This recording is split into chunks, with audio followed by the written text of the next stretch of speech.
Welcome back to the Profitable Mindset Podcast. It's great to be here. Today, we're going to be tackling a topic that's both pretty urgent and, let's be honest, a bit intimidating. The economics of climate change. Yeah. We all know, I think at this point, the planet is getting warmer. Yeah. But how is that hitting our wallets right now? Right. And looking ahead, 5, 10, 20 years, who really stands to win big and who's facing some really serious financial headwinds because of this change? Yeah, some big questions. Yeah, to help break it down. I brought in an expert, someone who is not just crunching the numbers, but really thinking about what all this means for our investments, our businesses, and even our daily lives. Yeah, I think it's fascinating how climate change has gone from, this fringe issue to a force that's really reshaping global markets. Totally. We're not just talking about saving polar bears anymore. We're talking trillions of dollars in potential losses and gains. Yeah, and I think, what's interesting, too, is this isn't some science fiction scenario for our grandkids to deal with, right? Right. The economic impacts are already here. Totally. You can see it from the cost of rebuilding after hurricanes or just the price of a cup of coffee at your local cafe. It's everywhere.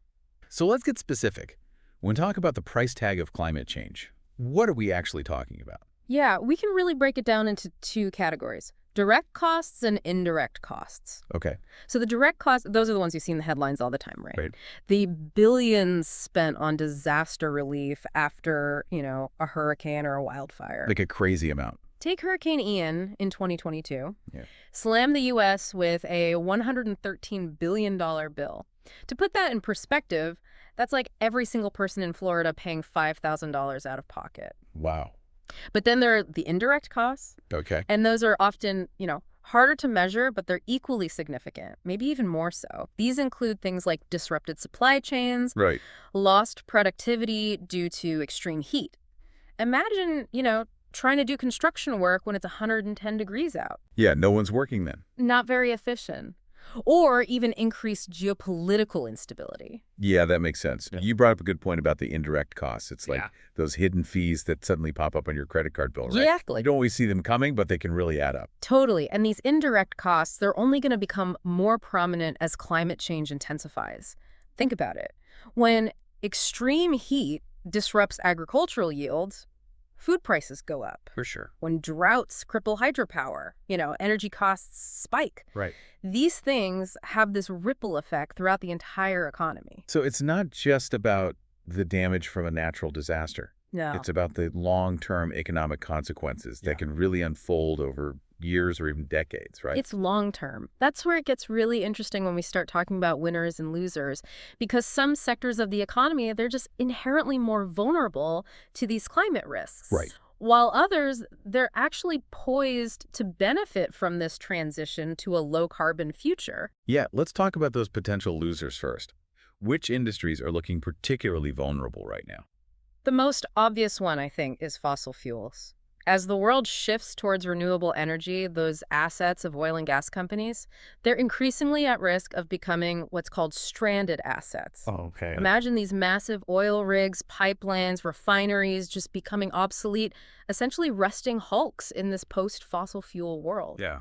That's not just an environmental problem, that's a financial disaster waiting to happen. Yeah, and I think it's such a stark reminder that even these industries that have been dominant for centuries, they're not immune to disruption. For sure, and it's not just fossil fuels. Agriculture is another sector that's facing some really significant challenges. Interesting. Climate change is already disrupting crop yields, Yeah. through droughts, floods, extreme temperatures. Think about something like coffee. Okay, yeah. As these climate impacts intensify, coffee production, it becomes more challenging, more expensive, which means your morning latte could become like a luxury good. Wow, that's a surprisingly relatable example. Suddenly, climate change feels a lot less abstract when you're talking about something as simple as a cup of coffee. It's about connecting those global trends to things we actually experience in our daily lives. Right, yeah. And it's not just coffee. We see similar impacts on other agricultural commodities, from wheat to corn to chocolate. Everything is being affected. So while fossil fuels and agriculture are facing these serious headwinds, are there any industries that are actually positioned to benefit from this kind of climate-driven economic shift? Absolutely. The transition to a low-carbon economy, it's creating this wave of opportunities for certain sectors. Right. Renewable energy is the obvious frontrunner, right? Yeah. Thinking massive solar farms, offshore wind turbines, Well, even green hydrogen production. These technologies, they're rapidly becoming more cost competitive, and they're attracting trillions of dollars in investment. So it's not just about doing the right thing for the planet, it's about recognizing where the smart money is going. Exactly. And it's not just renewable energy. Electric vehicles, another sector that's just poised for explosive growth. Companies like Tesla leading the charge and their valuations, I mean, they just reflect the enormous potential of that market. yeah, it's hard to ignore the fact that Tesla's now worth more than most of the major automakers combined. It's incredible. It's a clear sign that investors are betting on the future of transportation being electric. Right. And then there's this whole world of climate tech, which is just so fascinating. It encompasses everything from carbon capture and storage to sustainable agriculture to climate-resilient infrastructure. This is like a hotbed of innovation, with startups and entrepreneurs developing all these cutting-edge solutions to address the challenges of climate change. It's amazing how climate change is driving this wave of technological advancement. It feels like we're on the cusp of a new industrial revolution, but this time it's driven by sustainability. Yeah, I agree. And it's not just about, developing these new technologies. Right. It's about fundamentally rethinking, like, how we design our cities, our transportation systems, our energy grids, even our food production systems. So we've got these massive shifts happening across industries, with some, facing existential threats and others riding this wave of growth. It's a really interesting time, and all of this is happening against the backdrop of this financial world that's also grappling with, like, the implications of climate change. That's what I want to delve into next. Yeah. How is climate change reshaping the way we invest and think about financial risk? That's the key question. One of the most significant trends we're seeing is this rise of sustainable investing, which is really interesting. Yeah. And that takes into account environmental, social, and governance ESG factors. ESG, you hear that thrown around a lot these days, but can you break down for us what it actually means for investors? It's about recognizing that a company's long-term success isn't just about their financial performance. Right. It's also about their impact on the planet and society as a whole. Yeah. Investors are increasingly looking for companies that are not only profitable, but also responsible and resilient in the face of climate change. So it's not just about feeling good about your investments. It's about making smart decisions that align with your values and your financial goals. You got it. And there's a growing body of evidence suggesting that those ESG-focused funds often outperform traditional investments, especially during times of market turmoil. Wow. So ESG investing isn't just about ethics. It can actually be a sound financial strategy. It's about recognizing that companies with strong ESG performance, they're often better managed, more innovative, and better positioned to navigate a changing world. That makes a lot of sense. It's about aligning your portfolio with the long-term trends that are shaping the global economy. Exactly. And as climate change continues to accelerate, those ESG factors are only going to become more important in determining which companies succeed and which ones, falter. Absolutely. This has been an incredible overview of all the forces that play, from those direct costs of climate change to the rise of sustainable investing. Yeah. In our next part, I want to dive deeper into some of the specific investment opportunities within the green economy. Yeah. We'll explore the world of green bonds, ESG investing, and even venture capital opportunities in climate tech. It's going to be fascinating. It is going to be fascinating. Stay tuned for part 2, where we'll get even more granular and explore how to turn climate awareness into profitable action. Until then, keep that profitable mindset engaged. See you next time. Welcome back to the Profitable Mindset Podcast. I'm excited for round 2. We just finished unpacking this, kind of sobering reality that climate change is no longer just this distant threat, right? It's Yes. really reshaping the economic landscape right now. Yeah. But amidst all the disruption, savvy investors, they're starting to see opportunity. Yeah. So today we're going to dive into those opportunities, those potential profit centers that are emerging as the world kind of grapples with this warming planet. Perfect. And you mentioned in part 1 green bonds as a way to kind of back climate-friendly projects. It sounds almost too good to be true. Stable returns and a clear conscience. So break it down for me. What are green bonds really about, and are they something that the average investor should be considering? Yeah, green bonds are essentially debt securities, like traditional bonds, but with this very specific purpose. So the funds raised, they're used exclusively for projects that have these demonstrable environmental benefits. Okay. So think, renewable energy installations, energy efficient buildings, sustainable water management systems, things that are directly addressing climate change head on. So it's not just some vague promise of doing good. There's a direct link between the investment and a specific green project. Totally. And that's the appeal for a lot of investors, especially those who are, concerned about climate change right now. Right. It's a way to align your portfolio with your values without sacrificing returns. Okay, that's appealing. Yeah. But is this just like a niche market for eco-warriors, or is there real momentum behind green bonds? It's going mainstream fast. I mean, the growth has been explosive. In 2021 alone, global green bond issuance, it topped $500 billion. And projections show that this market, it could hit trillions of dollars annually within the next few years. Trillions, that's not niche, that's a tidal wave. It is. Who's driving that surge?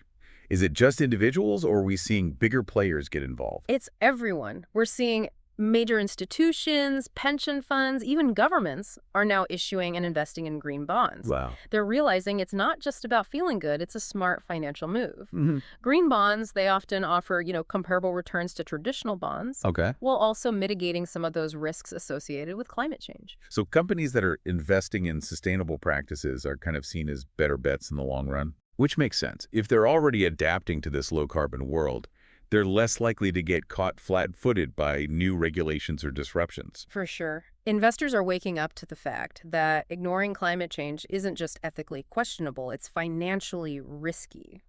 All right, so for someone who's intrigued by green bonds, what are some red flags to watch out for? Yeah. How do you separate the legit opportunities from, just the greenwashing hype? Transparency is key. You want a bond issuer who clearly outlines how those funds are going to be used, what that measurable environmental impact of the project will be. Right. There's always going to be the risk of greenwashing where, something is labeled green, but the underlying project is a little dubious. So, you need to do your homework just like with any investment. So don't just get starry-eyed about the green label. Check the financials, the track record of the issuer, the specifics of the project. Due diligence still applies, Yeah. even when you're trying to do good. Absolutely. And there are resources out there to help investors evaluate green bonds. Organizations like the Climate Bonds Initiative, they provide standards and certifications to ensure that these bonds meet certain criteria. Okay, so that's good to know. Some extra peace of mind. Now let's talk about another buzzword in sustainable investing, ESG. You touched on this a little bit in part one, but for those who may have missed it, give us a rundown. What does ESG stand for, and how does it kind of go beyond simply investing in, green companies or projects? Yeah, ESG stands for environmental, social, and governance.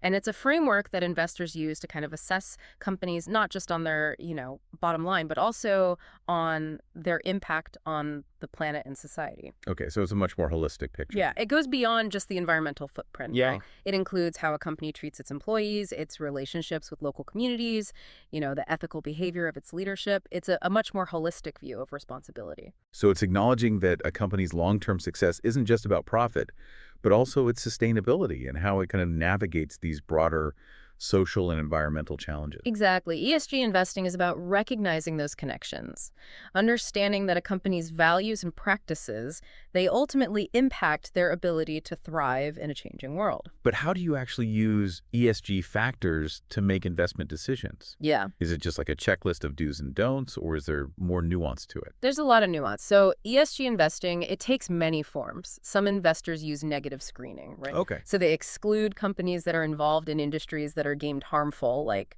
fossil fuels or tobacco. Right. Others focus on positive screening, seeking out companies that are like leaders in ESG performance, Okay. going above and beyond to address environmental and social issues. And some investors use ESG factors to actually engage with companies, pushing them to improve their practices through shareholder resolutions, advocacy, or simply, by making their expectations clear. So it's not just about picking stocks. It's about using your investment power to push for positive change, holding companies accountable for their actions. It's a powerful tool. And it's, I think, one of the reasons why ESG is resonating with, younger generations of investors who are especially attuned to social, and environmental issues. Yeah, for sure. But here's the question that I think is on everybody's mind. Hmm. Does ESG actually lead to better financial returns, or is it primarily driven by ethical considerations? It's a bit of both, right? There's this growing body of evidence suggesting that companies with strong ESG performance, they actually tend to outperform their peers over the long run. Interesting. They're often more resilient to risks, better at attracting and retaining talent, and more innovative in adapting to changing market conditions. Of course, past performance isn't a guarantee of future results, but the trend is pretty clear. ESG isn't just about doing good, it's also about making smart, forward-thinking financial decisions. Yeah, that's a pretty compelling argument. It seems like the line between doing good and making money is blurring, which is frankly pretty exciting. It's a really interesting time. So we've talked about green bonds, we've talked about ESG investing, both relatively accessible ways for individuals to kind of get involved in the green economy. But let's shift gears to something that's a little bit more high stakes: venture capital investments in climate tech. Climate tech sounds like futuristic. Yeah. What exactly does that encompass, and what kind of opportunities does it present for investors who are maybe a bit more comfortable with risk? Yeah, climate tech refers to any technology that can help us, mitigate or adapt to climate change. It's a very broad category. Right. It includes everything from renewable energy technologies to carbon capture systems to climate resilient agriculture. It's a rapidly growing sector attracting, billions of dollars in venture capital funding. As investors recognize the potential for these technologies to, disrupt traditional industries and create entirely new markets. It's like the Wild West of climate finance. Yeah, kind of. Startups and entrepreneurs developing cutting-edge solutions, pushing the boundaries of what's possible. Yeah, it is a dynamic and innovative space. It's attracting not just traditional venture capitalists, but also impact investors who are specifically seeking to fund solutions to climate change. That makes sense. But venture capital is notoriously high risk. Right. What are some of the challenges and considerations for investors who are intrigued by climate tech, but maybe want to, approach it with a little bit of caution? Yeah, you're right. Venture capital is inherently risky. Climate tech is no exception. Many of these startups are developing technologies that are unproven or operating in markets that are still in those early stages. Okay. There's a high failure rate, and investors need to be prepared for the possibility of losses. But the potential rewards can be enormous. Right. If a climate tech company develops, a breakthrough technology or successfully scales their operations, the returns can be, life-changing. So it sounds like a classic, high risk, high reward scenario. Yeah. Are there specific areas within climate tech that seem particularly promising right now? Carbon capture is a hot topic. We're seeing companies develop technologies to capture carbon emissions directly from the atmosphere or from industrial sources. Right. This has the potential to be a game changer in reaching net zero emissions goals. Sure. Sustainable agriculture is another exciting area. Vertical farming, precision agriculture, lab-grown meat, all these things are aimed at producing food more sustainably and efficiently. Yeah. And of course, the evolution of renewable energy technologies just continues. Yeah, of course. We're seeing, improvements in solar panel efficiency, battery storage, and even exploration of new forms of renewable energy like wave and tidal power. It's mind-boggling to think about the sheer range of innovation happening in climate tech. It speaks to human ingenuity and our ability to find solutions to seemingly intractable problems. Totally. It's really inspiring to see the creativity and determination that's being poured into the sector. But these technologies, they often require significant upfront investments and long development timelines. Right, right.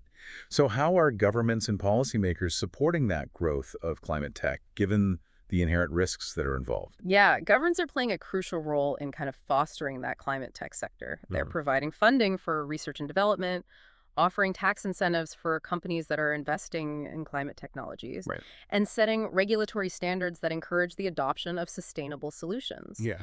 We're seeing this globally from, the European Union's Green Deal to the United States Inflation Reduction Act, which includes substantial funding for clean energy and climate tech.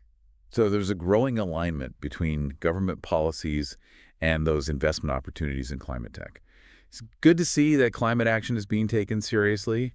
and that it's creating a more favorable environment for businesses and investors that are, operating in the space. It's a really positive sign. It indicates that the world is waking up to the urgency of the climate crisis and that governments are willing to put their money where their mouth is. I love that. Welcome back to the Profitable Mindset Podcast. We've spent the last 2 episodes kind of exploring how climate change is reshaping the economic landscape, from the rise of green bonds all the way to that high-stakes world of climate tech. It's been quite a journey. It has been quite a journey, but as we've seen, this isn't just about picking, winning investments. Right. It's about understanding those deeper forces at play, the risks, the opportunities, and frankly, those psychological factors that can trip us up, even when we have the best intentions. It's so true, those hidden things. Yeah. So today, we're going to tackle some of those more complex, maybe even uncomfortable questions that inevitably come up when you're trying to make sense of climate change and make profitable decisions. Yeah, it's time to get real. It's time to get real. Yeah. So let's start with something that's been kind of lurking in the background of our conversations, and that is climate risk assessment. Okay. It's a term we hear a lot. But what does it actually mean for investors, for businesses, or even for homeowners? So at its core, climate risk assessment is really about understanding how climate change might impact your assets, your operations, or even, your personal life. Okay, so how do we move beyond just acknowledging that, risk exists to actually quantifying it in a way that helps us make smarter choices? That's the key question. The truth is, everyone should be thinking about climate risk, regardless of their, financial situation or the size of their business. So you're saying it's not just for the big corporations or institutional investors? Absolutely not. I mean, for a homeowner, for example, it might be as simple as considering the risk of, flooding or wildfires in their area and how that might affect their property value or insurance premiums. That's a really tangible example that kind of hits close to home for a lot of people. Suddenly, climate risk assessment feels a lot less abstract. It is. It's about connecting these global trends to the things we care about in our own lives, Right, for sure. For a business, climate risk assessment, it might involve analyzing how supply chain disruptions caused by, extreme weather could impact their operations. Right. Or it might mean evaluating the risk of stranded assets, right? Yeah. Where those investments in fossil fuel infrastructure just become worthless as the world transitions to cleaner energy sources. So it's really about identifying those potential vulnerabilities and then thinking through the potential consequences. Exactly. And the good news is that there are increasingly sophisticated tools and resources available to help with this whole process. Like what? Give me an example. Well, there are, climate risk analytics platforms that provide data on everything from projected sea level rise to regional drought patterns. Okay. And there are even AI-powered tools that can model, the financial impact of climate change on specific investments or business operations. So it seems like technology is playing a crucial role in making climate risk assessment more accessible and actionable. It is. And as this field continues to evolve, we're going to see, even more sophisticated tools that can help us make better decisions in the face of all this climate uncertainty. But even with the best data and tools, climate risk assessment can still feel really daunting. Yeah. Especially when you're trying to predict events that might be decades away. Right. So how do we deal with that level of uncertainty? You're right. There's a lot of uncertainty inherent in climate modeling. But I think the key is to kind of shift our mindset from trying to predict the future with absolute certainty to thinking in terms of scenarios and probabilities. So instead of trying to get it exactly right, it's about being prepared for a range of possibilities. Exactly. It's about developing a range of potential outcomes based on different climate scenarios. Okay. And then evaluating how those outcomes might impact our decisions. That makes a lot of sense. It's like having an insurance policy, right? Yeah. Not because you expect something bad to happen, but because you want to be prepared if it does. But let's zoom out a bit and talk about, the global scale of climate change. While we've been discussing risk assessment from a more, individual or corporate perspective, how are emerging markets, which are often the most vulnerable to climate change, factoring into this whole equation? Yeah, that's a crucial question. Emerging markets, they're not only on the front lines of climate impacts, but they're also playing this increasingly important role in the global economy. For sure. So it's a really important question. Yeah, so how are they handling these dual challenges? Many of these countries are experiencing rapid population growth, urbanization, economic development, and as they grow, their emissions are also rising, which is contributing to the overall challenge of climate change. So it's a bit of a double-edged sword. They're facing the impacts, but they're also a part of the problem. Absolutely. However, it's also important to recognize that emerging markets aren't just passive recipients of climate change. They're also becoming leaders in developing innovative solutions. Oh, that's interesting. What kind of solutions are they working on? Many of these countries have abundant, renewable energy resources like solar and wind power, and they're increasingly investing in green technologies and infrastructure Right. to build resilience and kind of leapfrog into a more sustainable future. So there's a sense of urgency, but also a sense of opportunity. Exactly. And this creates interesting opportunities for, investors and businesses who are looking to be part of this transition. Yeah, are there specific areas within emerging markets that look particularly promising right now? We're seeing tremendous potential in renewable energy projects, sustainable infrastructure development, and even climate tech startups in these regions. So it's like a frontier market for, you know, climate-conscious investors, high growth potential, but also potentially higher risk. Exactly. And it's important to approach these investments with this long-term perspective, understanding that that transition to a sustainable economy in emerging markets, it's a marathon, not a sprint. Yeah, it's a long game. It is. So far, we've covered climate risk assessment, those unique challenges and opportunities in emerging markets, and the role of technology in kind of driving innovation. Yeah. Now, I want to shift gears and talk about something a little less tangible, but equally important, and that is those psychological factors that influence how we perceive and respond to climate change. Yeah, the human element. The human element, exactly, because we're not just talking about, data and models. Right. We're talking about human emotions, biases, and how they shape our decisions. Yeah, this is where things get really interesting because we're not just talking about data and models, we're talking about human emotions, biases, and how they shape our decisions. Exactly. Climate change is such a complex and emotionally charged issue, and our responses to it aren't always rational or based on, a clear assessment of the risks and opportunities. So can you give us some concrete examples of how these psychological factors might be influencing investor behavior? Sure. One common bias is present bias, or sometimes called short-termism. It's our tendency to prioritize immediate gratification over long-term consequences. Right, like we want it now. Exactly. And this can lead investors to underestimate the risks of climate change, which often seem, distant or abstract, and focus on short-term profits, even if those profits are tied to unsustainable practices. It's like that classic marshmallow experiment. We struggle to resist the temptation of that immediate reward, even if it means sacrificing a larger reward in the future. It's a perfect analogy. Another bias is confirmation bias. We tend to seek out information that confirms our existing beliefs, even if those beliefs are, inaccurate or incomplete. So even when presented with evidence to the contrary, we kind of double down on our existing worldview. Exactly. This can lead investors to ignore or downplay information that contradicts their views about climate change, Right. whether they're skeptical of its severity or overly optimistic about the pace of technological solutions. It's like we're putting blinders on, we're only seeing what we want to see. Exactly. And then there's loss aversion.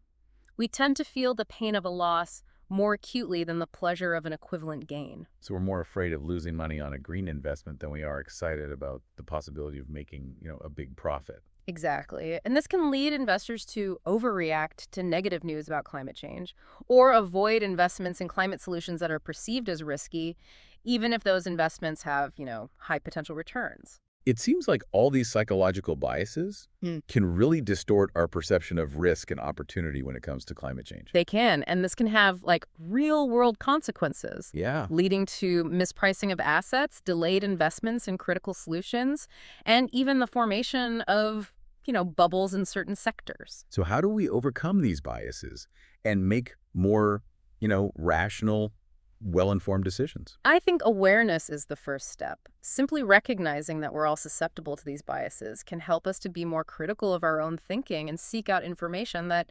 challenges our assumptions. Yeah. Data-driven decision-making is also crucial. Right. We need to base our decisions on an objective analysis of those climate risks and opportunities rather than on just, gut feelings or emotional responses. So it's about taking a step back and really examining the evidence, even when it might challenge our preconceived notions. Exactly. And diversification is also key. By spreading our investments across, a range of assets, sectors, and geographies, we can reduce our exposure to any single, climate-related risk. It sounds like a balanced and well-informed approach is essential for navigating those complexities of climate economics. It is, and that's why I think education and ongoing learning are so important in this space. Absolutely. The more we understand about the science of climate change, the economic implications, and even those psychological factors at play, the better equipped we'll be to make informed decisions. This has been an incredible journey from those tangible costs of climate change to those psychological biases that shape our perceptions. As we wrap up this final episode, I want to thank you so much for, sharing your expertise and for helping us navigate this complex and rapidly evolving landscape. It's been my pleasure, and I encourage all our listeners to, continue learning, asking questions, and engaging in this crucial conversation about the future of our planet and our economy. This is a conversation that's only going to become more important in the years to come. The choices we made today, both individually and collectively, will determine the path we take. So stay curious, stay informed, and keep that profitable mindset engaged.